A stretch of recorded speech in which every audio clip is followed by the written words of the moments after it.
ఆంజనేయరాజుని కార్యక్రమానికి స్వాగతం. భాగవతంలో ప్రతి పద్యం కూడా మహత్తరమైనది, మాధుర్యమైనది, పరమపావనమైనటువంటిది.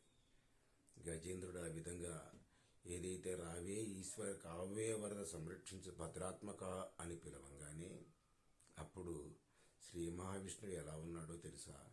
అలవైకుంఠపురంబులో నగరిలో నామూల సౌదంబుదాపల మందార వనంతరామృత సరప్రాంతేందు కాంతోపలోత్పల పర్యంకరమా వినోదియగు ఆపన్న ప్రసన్నుండు విహ్వల నాగేంద్రము పాహి పాహి ఎనకు యాలించి సంరంభి. ఆ సమయంలో ఆ అలవైకుంఠపురంలో ఆ మూల అంతఃపురంలో ఏదైతే శ్రీ మహాలక్ష్మితో కూడుకున్నటువంటి వాడై ఇద్దరు కూర్చుని కబుర్లు చెప్పుకుంటూ మాట్లాడుకుంటూ ఉన్నటువంటి సమయంలో, సంతోష సమయంలో ఆయన యొక్క మాట చెవులు పడ్డాయి. వెంటనే ఆయన అక్కడి నుంచి లేచి బయలుదేరాడట.